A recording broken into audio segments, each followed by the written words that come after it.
Good afternoon. Last week I tried this and it worked.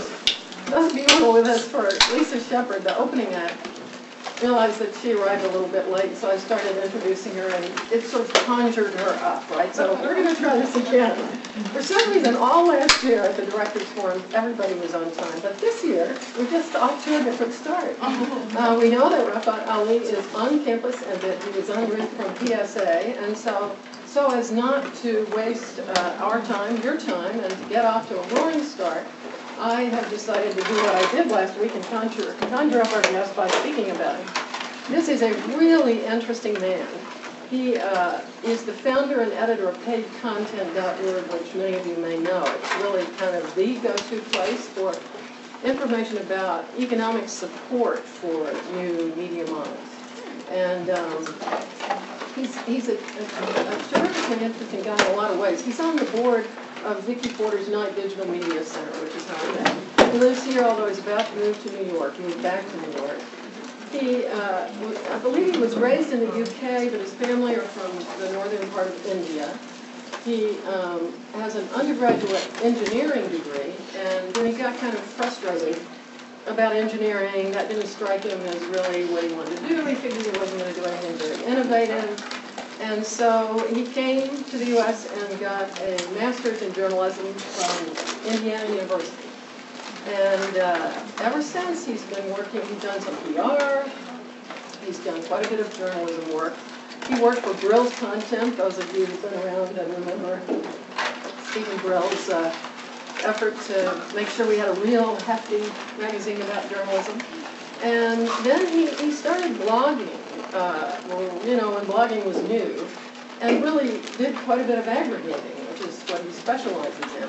He did a lot of aggregating of news about new media. And after 9/11, I read, he just really kind of, hi, come in, I've worked again. How are you? There's a lunch up here, come right on up. I'm just carrying on about your fascinating life, which is a wonderful thing to carry on about. It's great to have you with us. So after journalism school and beginning to blog, he was doing all these aggregating things, and I think right after 9/11, really, he sort of began to take off even more as a blogger, and then we decided maybe something like paid content was in the works.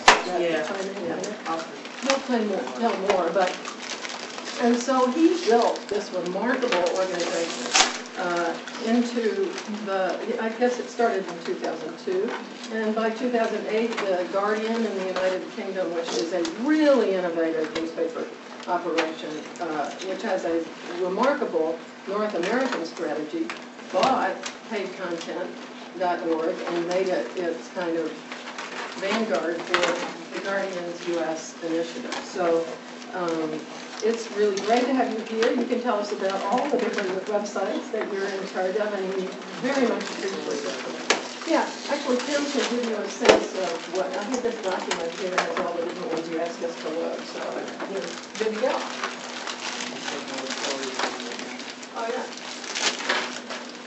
The story is supposed to break in about 40 minutes. Oh, wow.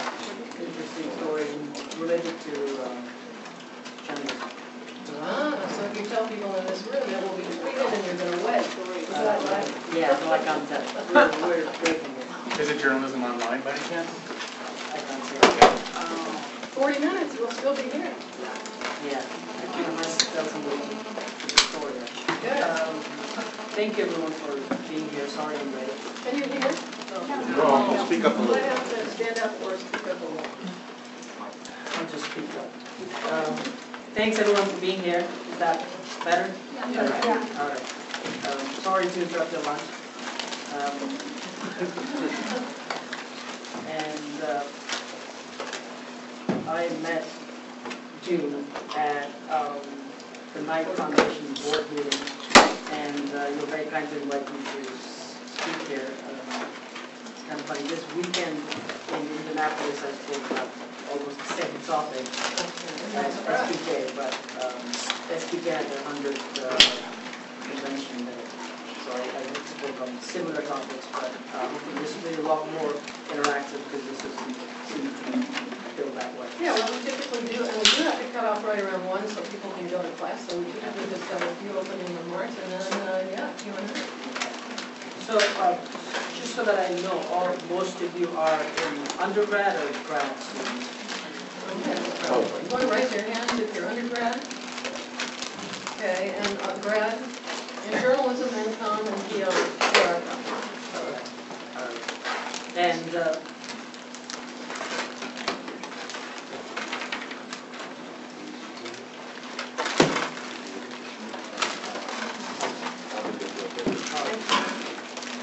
so the purpose of this talk is really to have a discussion about entrepreneurial journalism, a little bit about how we started it, but mainly more about the issues that you guys are interested in, worried about, have concerns that I can probably help thinking through to some extent.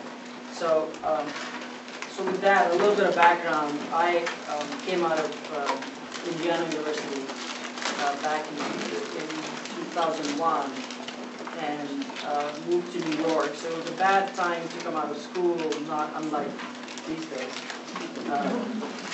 And nobody was hiring at that point because we were going through the first internet bubble recession. So I worked at a couple of .coms. Both of them closed down within 6 months of me joining there. 6 to 8 months of joining there. So, so that wasn't great. And by that time, I had already started blogging personally on my own site, which was a personal blog, mainly about media and stuff. And I came from India to the US in '99, so we're blogging about my own experiences in the US, adjusting as an immigrant, so to speak. And then in 2002, while the two companies I was working at, one closed down and then I was working at the second one, covering internet media, online e-commerce, media, all that stuff from a business perspective.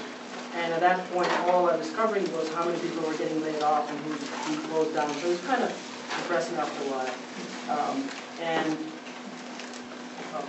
At that time, the trend was, well, at least the trend emerging then was that people would have to pay for content to access the website. The first debate about the paid content, which is a pretty hot topic right now, came about in 2001, 2002. And so the site started really tracking that trend at that point, hence the name paidcontent.org, .com wasn't available. I wasn't thinking it was going to be a business. So it started really as a site to raise my own profile, so it was an interactive resume of sorts, saying here's what I can do as a journalist.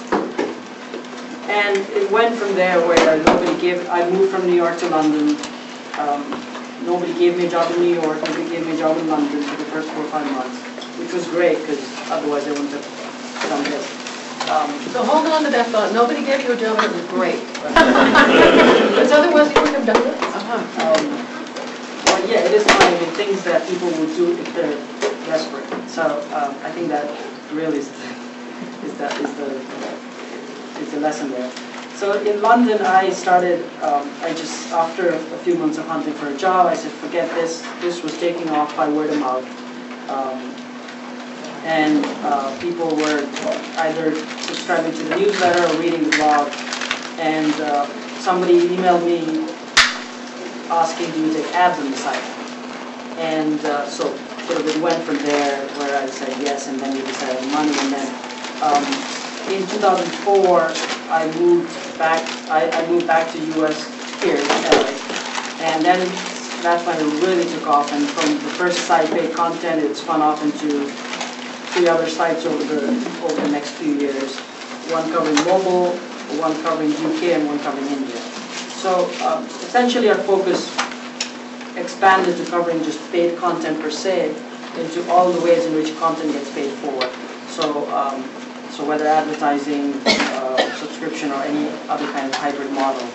And our focus has always been on the money. So where does the money go in, where does the money go out. So, I think we've been fortunate over the years to, while chronicling the story of media transformation, we, in our small way, have been part of that story. So, so it's been an interesting ride. We did in 2006, as I tried to take the blog company out of my bedroom to being a professional media company, we took our first round of investment, which was a small amount. And then we got an office a year later, our first office in Santa Monica, where I live. And our journalists went from 2 or 3 of us to more. At one point, we're about 15 journalists, now we're about 12. And we've hired business people. Now we have, since Guardian bought us, we have an office in New York now, and an office in London. And our journalists are pretty much, the whole company is virtual, except for the business people, which most of them are based in New York. But otherwise, we're all virtual. And our focus really is on breaking news to a large extent. And we distribute it through our website, through our newsletters, RSS, Twitter, any other thing you would expect us to do. In 2005, we expanded just from the websites to doing events, so mixers, conferences, half-day events, full-day events, evening panels, morning breakfast, so all this kind of stuff we've been doing, and that's a big part of our revenues. Essentially, we believe that the events are an editorial extension of our site. I think our community really comes together offline when we do these events. If you come to one of these, you'll know. We also expanded into research reports a few years ago, so we've been selling those to our sites. The last year has been very interesting for us since it was a perfect storm. We got bought in July, which was great timing for us because the world was going to after that. And the transition over the year and the economy, for us, it has been, I mean, it's no secret it's been tough for us as much as it has been for everybody. And we had to do our own small layoffs a couple of months ago. Yeah, which was kind of tough because our first ever layoffs. But the good part was we managed to retain most of our full-time people. Some of the part-time people were let go. But I think we're beginning to see what they call green shoots in the economy just in the last month and a half. So the advertising, at least for our industry, is coming back. We're seeing more renewed interest on our event side. And Guardian has been extremely supported. The good part of our Guardian, I don't know how many of you know, is that it's owned by trust, which means that that the commercial pressures in them are slightly less. I wouldn't say a lot less, but slightly less than other newspaper or media companies. Guardian is not just a newspaper, which is their flagship, but they also have a lot of B2B, big B2B businesses in health, education, classifieds as well, TV, radio, there in the UK. Auto Trader. I think I mentioned this last year. Alan Rusbridger, the editor of The Guardian, told me that he wakes up every morning thanking God for Auto Trader. Yeah, they've made a bunch of money on that one. So they don't really, I mean, the newspaper itself doesn't worry. He said it's not that we're a non-profit, it's that we're not profiting. Yeah. So, well, the burden comes on us because all the B2B businesses are supposed to make money for them, and that's fine. So that's where we are after a year. I think the interesting part that happened in the last year, of course, the whole economy blew through the floor. The debates that were happening 6-7 years ago about media, journalism, paid content have come back with a lot more urgency this time. And the situation in general, if you look at the traditional media, is quite dire. I don't have to tell all of you know that. But I do believe, sitting slightly on the outside, even though we're part of a big media company now, is that this is probably the most exciting time to be a journalist, only because the tools are out there for each of you to do whatever you want to do if you're interested in it. And by that I mean not just starting your own website or publication, whatever you're interested in, but also a lot of non-traditional places are hiring, like AOL, Yahoo, Microsoft to some extent, other online-only publications like Huffington Post and others. So opportunities are there. It's the window of opportunity is small though, because anybody who comes out needs to hit the ground running. The learning to a large extent has been compressed a lot, which means that journalism school is the perfect sort of incubator for you to learn as much as you can before you jump right in.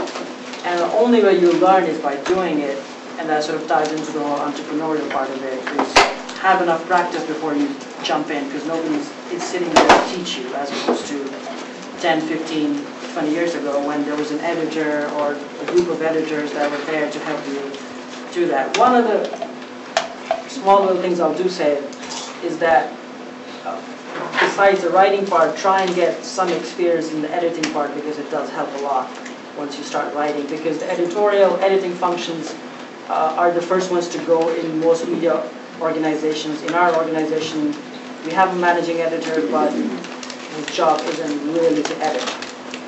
It's to work with journalists and stories. And that typically is probably what you see going ahead.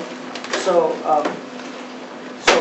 if you edit each other's stories, I think you'll get some experience in that. And I think when I started way back in India, I was a sub-editor, which in India means on the editing desk. And it does help quite a lot as you go along the way. Yeah, I noticed in the wonderful link you sent me to the good interview with you, that you said that perhaps the most important thing that happened to you in terms of writing as a journalist was working as an editor and editing other people's copy. I think that a lot of us would agree with that. I think what increasingly the game that's there online is that the copy has to be extremely tight. And I'm getting into very specifics of it. But for most instances, you look at the online publications, the copy has to be very tight. So the discipline that you need to have can only be inculcated if you see others' copies and actually start making changes to it.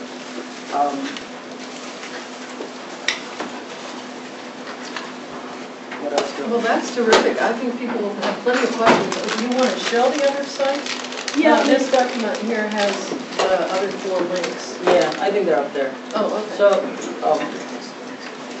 I mean, there isn't a huge amount of science to it. There's our focus, again, as I said, is primarily on breaking news. We use a blog platform called Expression Engine, which some of you may have heard of. It's similar to WordPress. We've customized it a lot over the years, and it's a mix of stories we break, analysis, aggregation from third-party sources, and opinion. So we have paidcontent.org is our flagship. UK covers the same thing from a UK perspective. We do a bunch of cross-posting.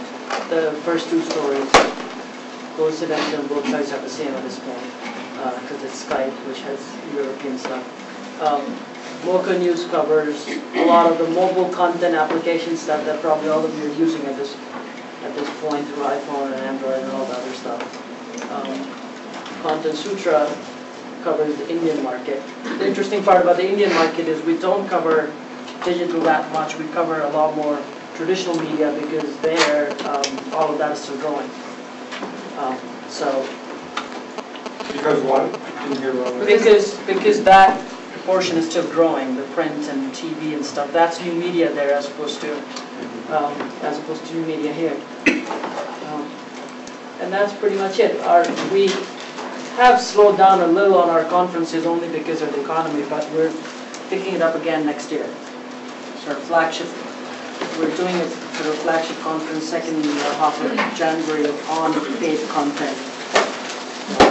It's a great topic. Do you mind just one quick word before we open it up?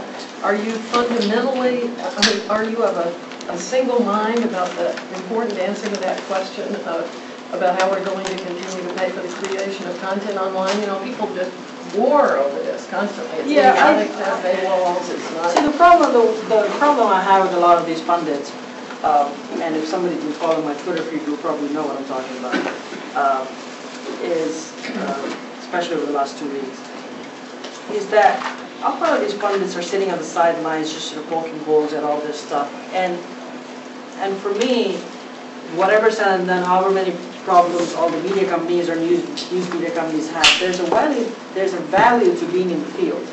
Meaning somebody who's doing it is actually doing it, but somebody who's sitting on the sidelines, because things are changing so fast, it's hard to get a grasp of things if you're sitting on the sidelines, which is my whole sort of beef against all these journalism experts that are out there, out of which 90% are not actually in a media position at this point, especially not on the business side. And a lot of them are journalists arguing among themselves, which, as we know, most of them don't have any business sense. So I'm a little skeptical of that. Back to your question, I do think primarily advertising will be the biggest chunk of all of it. Paid content or subscription services will certainly be a part of it. The good part about all this debate is at least we're thinking about different kind of models and trying to develop different revenue models, and something at the end of the day will come true. A lot of them will fall by the wayside, but if you're not experimenting in this day and age, then you're not in the game, so to speak. That's great. Questions, comments? How do you define success for paidcontent.org, and how does it differ for the different sites that you have? Yeah. Well, there are two different parts. One is the business objective, one is the editorial objective. For editorial, as journalists, how I evaluate our journalists to a large extent is whether they can break stories. And believe me, it's the hardest thing to be able to do in this industry. There's a value, and I know it's slightly counter. I'm going to refresh this in case you're... No, I I'll have to ping somebody to actually put the story up at 1 o'clock because they don't know. This one. And I may have to check my email in between. Well, don't let me interrupt you. But, I'm so sorry. editorial success, breaking news. So breaking news is not, in general, I mean, this is no secret, is hard. And in an industry which is so visible online, which is the online industry, it's even harder. So there's a value, we assign a huge amount of value to a scoop, which is slightly counterintuitive to other people who are saying the value of scoop in this day and age of Twitter, blogs, and stuff has gone down. I think it's only gone up because the reality is if you break stories on a consistent basis, people will link to you a lot more, you get credited, and your credibility goes up. Of course, they have to be true. So, I mean, that goes without saying. One of the things we do a lot more is that we break a lot of stories early on in the process. Meaning, if somebody is in talks to buy somebody, we won't wait until the deal gets done. We'll break it then, and then break pieces of it as and if we can along the way. So I think that's there for us. In terms of the business objective, I mean, it's very simple: sales. I mean, it's no secret, and it's no different from anybody else. We don't value our journalists based on the page views because I think that's cruel. I don't think that's the right way to do it. There's some guidelines that need to be there in terms of the stories that they do, but I don't think they should be judged based on page views, which a lot of other sites do, especially in our industry. But are you confident that the definition of success as breaking news is actually correlated with success on the business side? Yeah, as long as people come to, well, I mean, opinion, analysis, well, analysis followed by opinion. So we do opinion, people who've read us know we don't do a lot of opinion. Because I think there's just way too many people out there talking, and anybody who wants to read it, there are tons of sites out there. Analysis, yes. For us, it's connecting the dots, meaning here's what's happening here, here's what's happening here, and we bring it together, and here are the sort of trends that are happening in the industry. So on our sites, we try and not interject too much I in stories in general. Whether we remain, and yes, in the last few years, there's a bunch of competition that has come in our sector, but we do feel pretty confident about our own position because we have consistently stayed out of the whole rumor game. People come to us, I mean, the one thing they say about us is if it's on our side, it's true. So, I mean, it can't be a higher compliment in an industry which trades in rumors. So, I do believe that we're first most of the times, and then we're trustworthy. So I think that still holds a lot of value for the kind of things we do. For other sites that are there with the implicit purpose of trading in rumors, they have a place, but we're not that. So when do you decide which story to, when do you say, okay, we're going to go with the fake news? Yeah, I mean, I'm pretty sure you have to talk to your sources and confirm all the stuff. And when do you decide, make that decision? And the second question, I guess, is have you ever had the experience that you have to step back and sort of correct yourselves? Yeah, I mean, yes, we've had instances. One case where we almost had a lawsuit, and I can go into details. It was probably too granular. But so the answer to your question would have been different a year ago. But with Twitter coming into play, you can imagine it's a lot different now. Because for us, where a lot of our readers are on Twitter anyway, which is not true for a lot of mainstream publications, if a story doesn't pan out, or we're following a rumor which we know there's no way we're going to be able to find out more unless we publicize it. So we're putting it on my Twitter feed primarily out there, not as a rumor, but what I call rumorish stuff, meaning we don't know, but we know there's some grain of truth to it, and then it gets out there, so I'll get sources then saying this is true, this is not true, and then we put it on the site. So it's an interesting, I mean, for me the most fascinating part in the last few months, and I was probably the last journalist on Twitter. I only started tweeting about 2 months ago. So just for no specific reason, just because I was there. But it's been a huge, interesting experience for me personally, and then for other journalists as well, where I'm a lot more opinionated personally on the Twitter feed, and I'm using it not as any personal stuff, it's mainly business stuff, as opposed to the website. So they complement each other. We're trying to figure out ways to integrate them closer, and everybody's thinking about that. I know that I was at the New York Times building 3-4 weeks ago, and they're thinking about the exact same thing. Of course, they're huge, bigger scale than small little us. And one of the things we're experimenting with is humanizing our official Twitter feed, which is essentially at this point is an automated RSS headlines of all of our stories. But if you want more discussion and people to retweet your stuff, there actually has to be some human being monitoring on this end.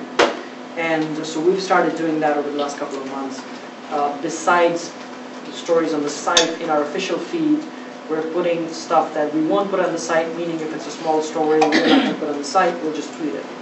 Or we're responding to people who are either asking questions or retweeting our stuff or saying stuff that is not true, so then we correct them through the feed. So I hear you saying if you hear a rumor, or if you hear something that sounds like a developing story, but you're not able to substantiate it without going online, are you doing that through your tweets? Yes. Are you kind of inviting more information to Yeah, your tweets? both That's of part of them, what you yes, mean? yeah. So you wouldn't do it on the site because you don't have the story developed enough? I mean, Yes, you're sort of getting it. exactly, yeah. Yeah. So it is interesting. The story that's going to break, hopefully soon if nobody else breaks it, was just I've been fighting with the sources for the last 1 week because the deal wasn't done. So literally as soon as I sign, we'll get information and we'll go live with the story. But, and that's the case where we literally published the story for about 5 seconds yesterday. And then in that 5 seconds, I got a call saying the deal isn't done yet, so we have to unpublish it. Luckily, nobody saw it, so it didn't. No one saw it? No, because it was literally 5 seconds. So it did not go in the feed by that time, so we had to unpublish it. It's not incorrect. It's just that the deal isn't done. And their point is, if you publish it now, the deal will not get done because the buying party will just walk. Which I don't believe to be true. I just don't want anybody's deal to go helter skelter because anyway. So the decisions on this, I mean, again, there's no science to it. It's a matter of, I'm sure different industries work on it differently. In our case, we don't go with rumors on the site. I mean, that's just it. We had 2 questions back here, and then Kevin, and then Felix. But you had your hand up, yes. Yeah, going off of your plans with Twitter and your site, I was just sort of wondering, what are your next steps for paid content? Where do you see it going? Like, what's your vision for the next, I don't know, a couple of decades, and where do you see it like in the evolving? I sold it. Yeah.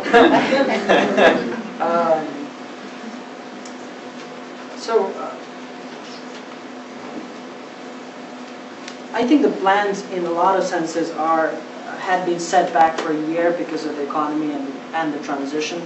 So, just for our site, and we've pulled back on the events quite drastically this year. So I can tell you the plans for next year, while I'm still there, is to sort of build back the events part of it. Hopefully find more journalists that can break stories. We're not technically hiring, but hopefully by next year we will. We're starting a radio show for wherever it's worth, an online radio show on our site, separate from slightly stepping back and saying we cover the daily stuff quite well. How do we discuss industry issues with people who normally wouldn't be part of our news flow? So for instance, somebody comes out with a book, so almost like, I know it's a cliche to say, but almost NPR's discussion about the issues of the industry. So we haven't started it yet. I think in the next couple of weeks after Labor Day we'll start that. So that's one part.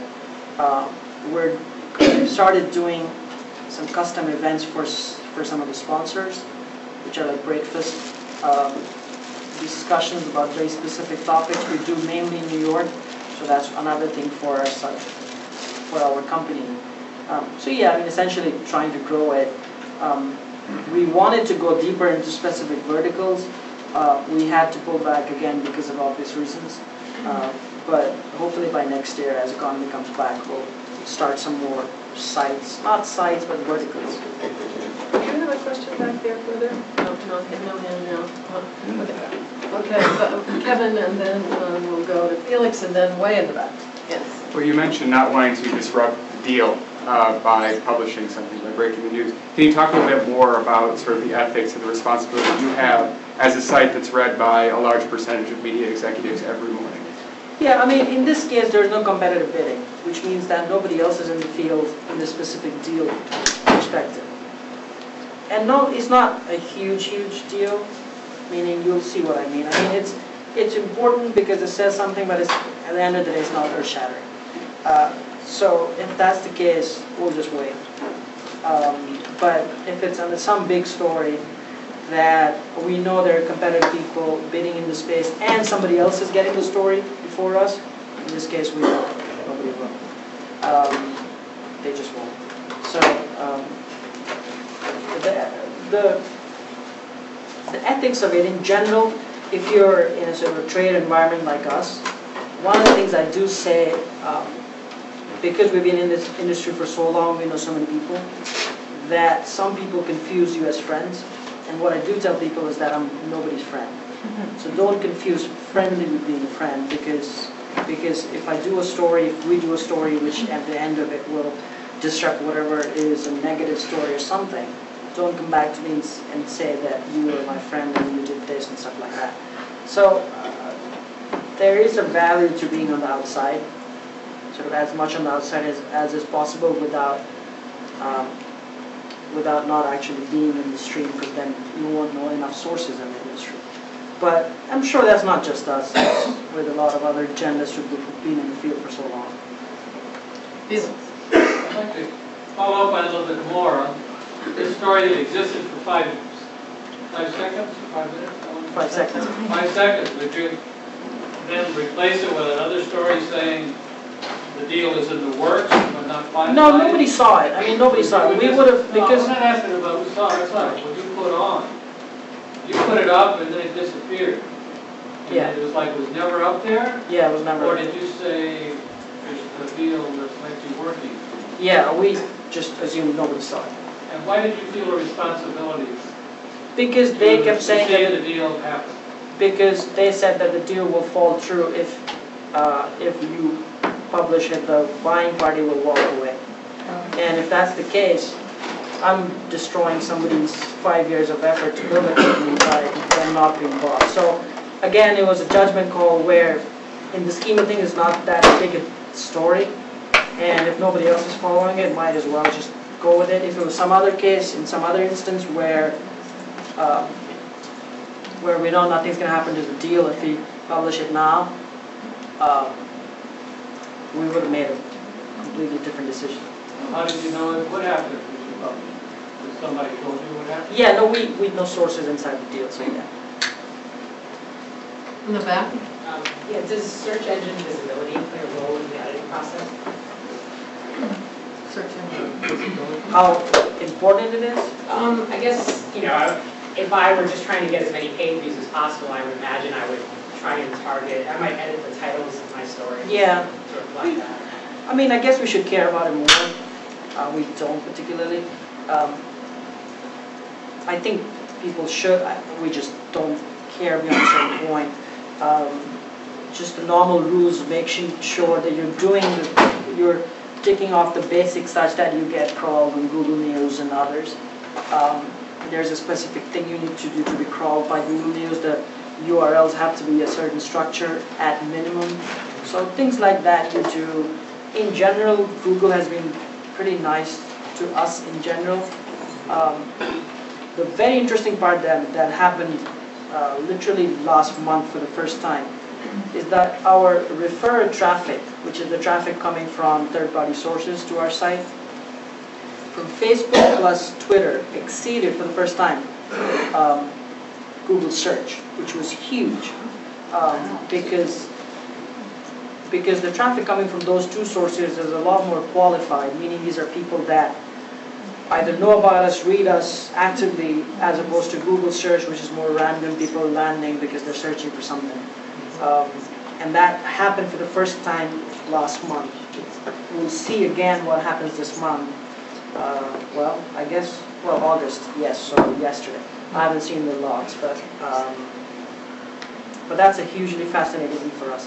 What that means is that firstly the traffic is rising because it's not like the number of people doing search on Google is going down.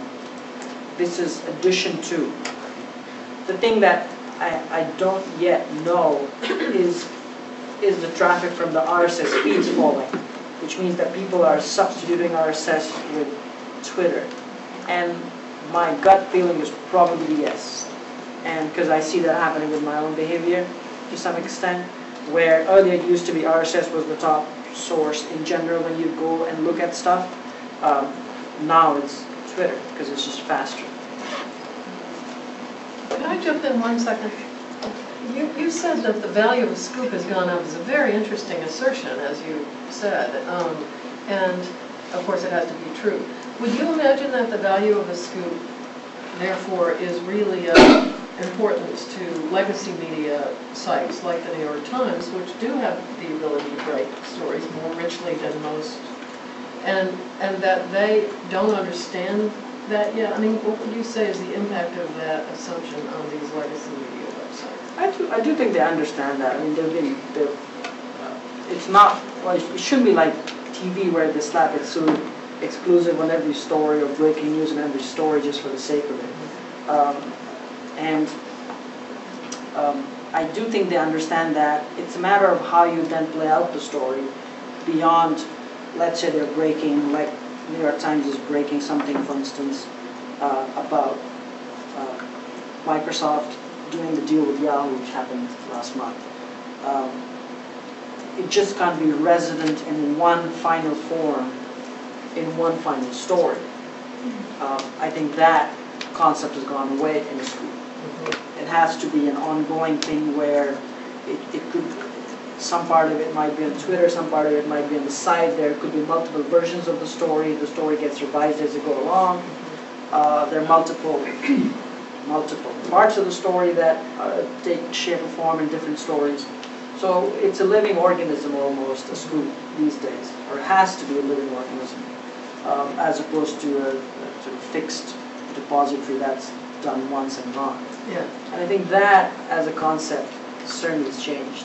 So if they grasp that ethos, hopefully they will be fine, at least in terms of scoops. Has anybody not asked a question who wants to or made a comment? Yes. How big is your team at your offices? We're small. At this point, we have to lay off some people, as I said. We're down from like 30 to 22, 24, or something like that. Would you, when the story breaks during this forum, would you be able to sort of walk us through how you sort of came about getting the sources and putting together the idea and whatever, once it breaks? Yeah, I may have to check my email while I'm talking about only because my iPhone, by the way, died 2 days ago, which I'm pretty mad about. Which is why I have to do this. But any other questions? I saw it in church. Go ahead. Rafat, you talked some about what it takes to be an entrepreneur these days. Could you talk a little bit more about that? What in your view, if you're a journalist, what are the 2 or 3 most important things that you have to wrap your mind around to be a successful entrepreneur? Well, firstly, it's hard. So, and I say this with slight humbleness. Being an entrepreneur in the digital internet space is hard to begin with. It's because it's all-consuming. Being a digital entrepreneur where your whole business is 24-hour breaking news is doubly hard. So be prepared. The whole work-life balance goes out the window. I mean, just forget that. If you're in this game for that, then you're not in the right business. So it is. And you're married, I believe. I got divorced last year. I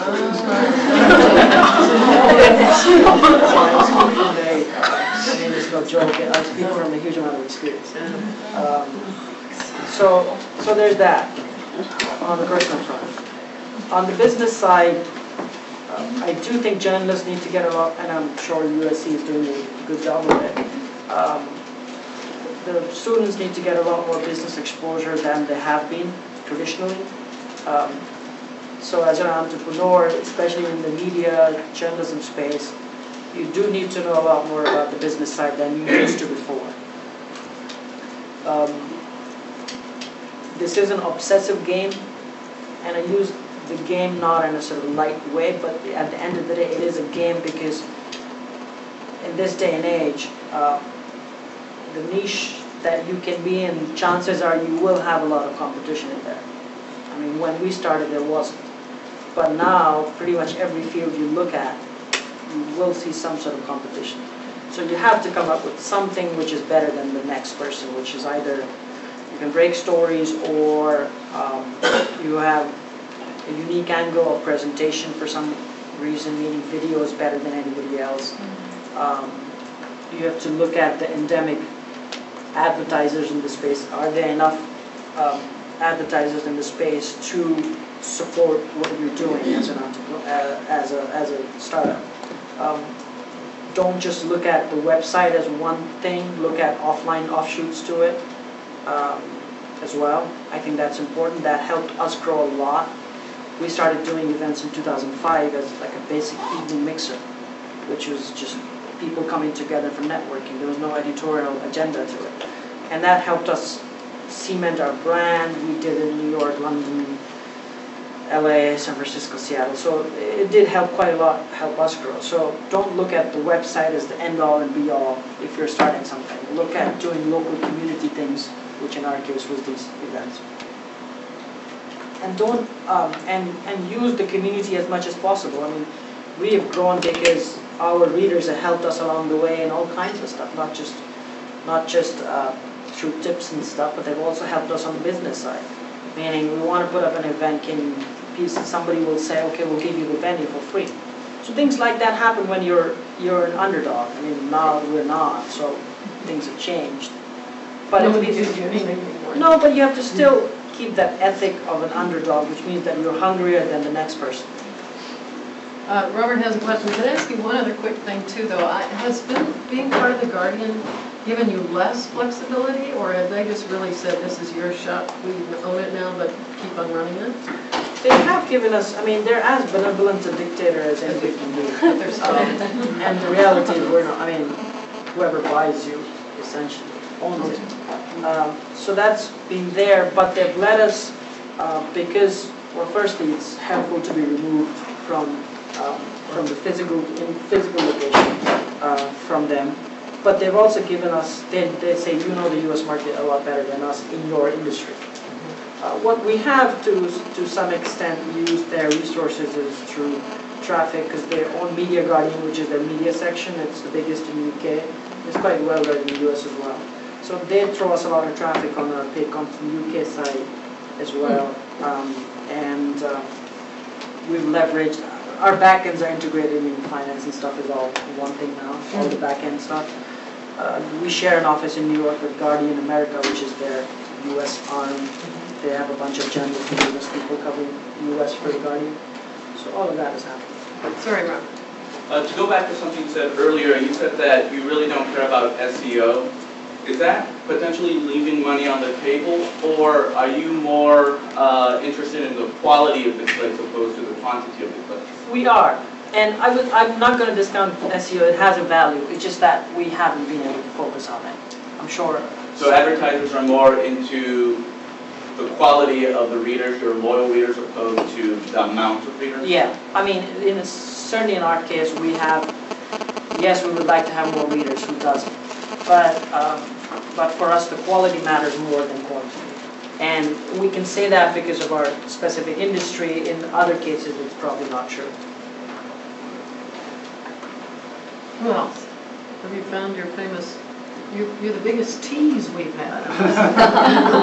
Who would have thought, right? You said you took venture capital pretty late in the game. Yeah, 4 years after. Do you think there's any value in pursuing that earlier once the economy comes around? Yeah, I would say yes, but venture capital in traditional content-based businesses, news businesses primarily, is not, well, it's tough because the returns aren't a consumer sort of, on a consumer level. It's not YouTube level. It's news media level. So be prepared to go to an investor who understands that news has a longer time horizon than typical internet businesses. Also, they know something about news media, meaning they're interested in the journalism part of it, as opposed to just as a business perspective. We were lucky in that the investor that we had was the founding investor back in New York Magazine way back in 1967, or 1960 something, or 70, whatever it was, and owned Details magazine for a while and has invested consistently in media businesses over the years. I would say if you have a choice, try and stay with angels, meaning people who know the business or are rich and will want to invest in you. as opposed to the VC route to begin with. Because for that, you probably need a lot more traction before you go to VC. But early on, there's a value to getting money if you know that this business is scalable. Because at the end of the day, all VCs want is scale. So can you show them if you can do it this way, can that model be replicated here, here, and here? Or different geographies or different verticals that you're looking at. Since you're talking about the importance of business knowledge, could you give us a sort of 101 on the difference between an angel investor and a venture capitalist? Is fundamentally that a sort of the angel is really interested in the subject and putting money into it without any regard for return, or with a whole lot less regard than the venture capitalist has? I mean, really, there's no hard and fast, but yes. I mean, primarily there are angel. First is a smaller amount. They will invest at sub $100,000 money. Typically, a VC would not look at anything below $500,000. Typically, these days they are, but typically they won't. The angel will probably be somebody, for instance, in the media industry, so they know a lot of people, they can open the doors for you. VC, chances are may or may not be from the media industry, they're investing in a bunch of other stuff as well. So the angel will probably give you more attention to begin with. And then the angel can help you get the VC round as and when you get big enough. So angel investment, seed investment, pretty much, I mean, they're interchangeable things. You hear these terms as you start your company. So does it help to be in the city of angels? Well, I mean, I do think that there's some value to being in LA. Especially for our industry, there's a Silicon Valley bubble, and then there's this New York media bubble, and there's a value to being slightly outside both of those, which I like. Because you don't buy into the hype of this versus that. But you're moving back to New York. But I'm moving back to New York, but that's a whole different story. Anybody else? One of the things that many of the people in this room have sat through and not being answered in their job applications, and will sit through, and you had to do this yourself. You have to do this in every profession. It's not just journalism these days, online. But how did you keep up your morale when you were sitting here not getting any employment offers? Well, hunger is a very good morale factor. If you don't have money, you better earn something or you won't be able to get food on your table. I'd say that lightly. That I think that's one. I do seriously believe what I said. This is the most exciting time to be a journalist. So if anybody tells you that this is a depression, and media, whatever, all this crisis, out of the crisis comes opportunities, and this is the time to look outside the traditional boxes of newspapers. If it were me at this point in the school, I would not apply to a newspaper. I would not. That's just me. I'm sure other people have other ways of looking at it. It's just, I do feel that in a lot of cases, the newspapers, the mentality there at this point is too depressing for somebody who's young and is full of ideas, and it's probably better channeled if they go in more non-traditional or online only. Broadcast, I'm not a huge fan of broadcast journalism per se. But that's, again, just me. I'm sure other people have other views on it. But local news, and you and all of us know, local news on TV isn't that great to begin with. So I would primarily look at online. Despite the work-life balance issue, or that really goes more at starting up? Yeah, I mean, you have to pay your dues. I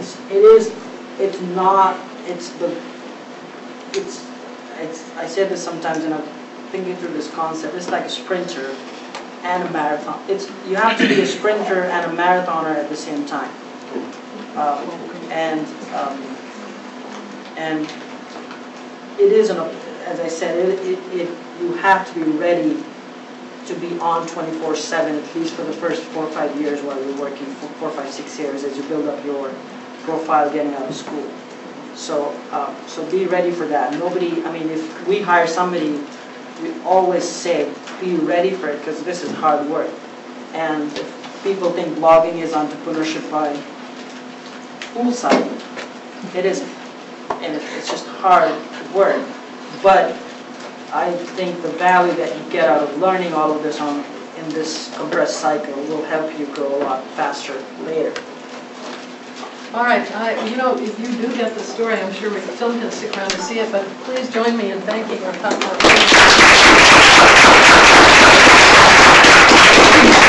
Next week we have another wonderful program. It's on the tweets, the news coverage out of Iran during the crisis there, and Roger Cohen, who was there with the New York Times, who's a columnist there, and Mike Schuster, who's with Public Radio and was covering it, and a woman here who's Iranian and who has analyzed the tweets coming out of Iran during that period. We'll all be here. It'll be fascinating, so we hope you can join us. Thanks.